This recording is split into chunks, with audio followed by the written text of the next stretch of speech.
Hi guys, welcome back to my channel. If you're new here, my name is Andrea, and if you clicked on this video, chances are you're looking for financial advice and you came to the right place. So one thing's for sure, there's all kinds of financial advice out there, and it's nearly impossible to follow all of it. And even though we're not able to know everything, not being educated on the most fundamental pieces of financial advice can come at a major cost. So, in order to prevent that, I'm going to be sharing with you guys fundamental financial advice you still don't use. Number one, saving money needs to be part of your lifestyle.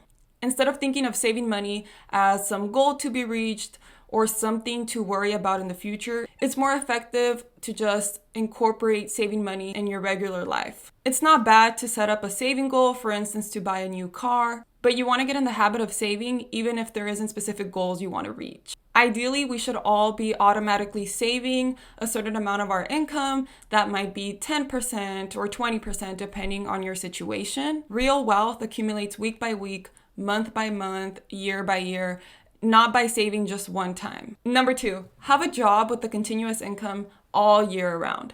When you have a job all year long, this means you're having a continuous income coming in.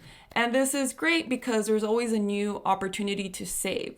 For instance, if you weren't really good with your spending, at one point you always have a chance to be better the next time you get paid. In contrast, when you have a seasonal job, you're likely to make a significant amount of money in a short period of time. And the idea is that you're going to make this money last you the entire year. But reality is you're probably going to spend it. Getting a lot of money at once can make you believe that you're financially secure when really it's just a false reality. If you want to work seasonal jobs, just always make sure you have the next one lined up. The idea here is to always have a continuous income. Because if you reach a certain month in the year and you're not going to get paid anymore, and let's say you spent all your money, you're screwed. So my advice to everyone is to just try your best to find a stable job and a job that's going to pay you all year round. Number three, prioritize paying off your debt, especially high interest debt. Whenever you have extra money or you can make larger payments towards whatever you're paying off, do it. The sooner you pay your debt off, the less time you have to spend paying that expensive interest. And I get it. We can feel uneasy about paying debts in full because we want to keep a portion of money in the bank. But sometimes, honestly, 9 times out of 10, it's more effective to use that money to pay off your debt rather than just saving it. While the money you could have used to pay off your debt just sits in your bank, you're actually losing more money as interest on your debt keeps accumulating. Make sure to pay your high interest debt first, followed by your debt with a lower interest rate, and so forth. Number four, learn the skill of negotiation. And this is probably the best piece of advice I have in this video. Yes, negotiating can make you feel really uncomfortable, but it can literally save you thousands of dollars.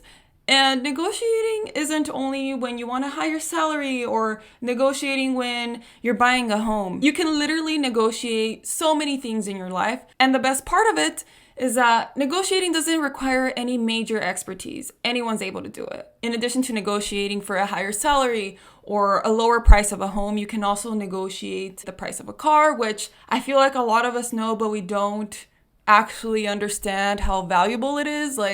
If you go to a dealership, they're going to tell you yeah, we can't lower the price on the car. But you guys, they have space to lower the price. If you get a used car, you can try to offer them a lower amount than what they're asking for. You can even negotiate with your partner about where you want to go to dinner. Maybe you want to go to a place that's less expensive. There is always opportunities. You can also negotiate bills. I know in my life I've been able to negotiate medical bills. Any money, whether large or small, that a conversation saves you is amazing. Honestly, you guys, uncomfortable conversations can a lot of times be the key to financial success. Number five, in large purchases, always focus on the total cost, not the monthly cost. When buying anything expensive, always take into account the interest rates, the loan timeline, and how that all factors into the total cost of the purchase. Always ask yourself, how much am I really paying in total? Because sometimes we can be deceived into paying more. A salesperson will always focus on the monthly payments instead of the total purchase price for an obvious reason, because if they focus on the total, they're probably going to scare you away. You might tell your car salesman, hey, I want to pay $400 a month for my car payment max. So in order to do this, he extends your loan that was originally going to be 3 years. It's now 5 years. And boom, just like that, a car that was supposed to cost you $20,000 is now going to cost you $24,000. Number 6, build an emergency fund. And in my opinion, I'm no financial expert, but I think you should pay off your high interest debt first before you even start an emergency fund, because what's the point of saving up for an emergency if you're just losing a bunch of money to high interest debt? Just my opinion. When it comes to saving for emergencies, honestly, just start with saving with what you can. Whether this is a little or this is a lot, everything helps and it adds up over time. No matter how well you plan, things just happen. Sometimes your car needs to get repaired, maybe your pet needs surgery, maybe you even lose your job. And I think especially if you have a pretty decent income, this is your opportunity to save for emergencies, because it really is a privilege to be able to even save for emergencies. A lot of people can't even do that. Number 7, don't sit on excessive savings and make sure your money makes money. Having a large amount of savings sitting in one place doing nothing is not entirely bad, of course, but it does come at an opportunity cost.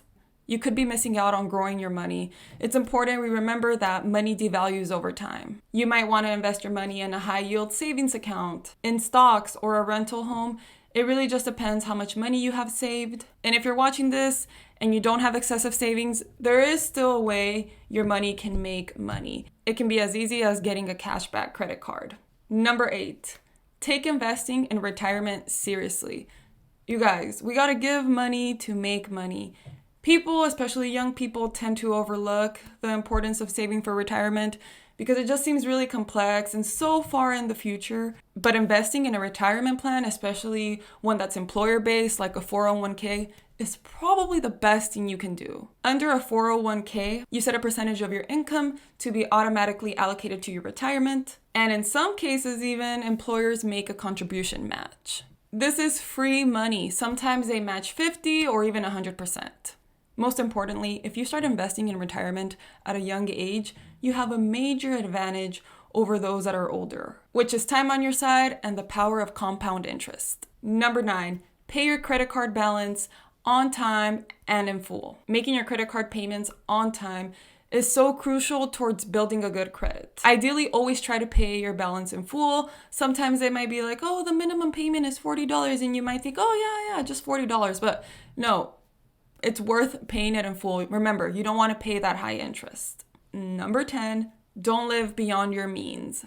Don't insist on living a life you can't afford. Simple as that. I promise you, it's only going to cost you more stress in the end. There's lots of time later in life to live the life that you want with all the things that you want. Try your best to live a reasonable lifestyle.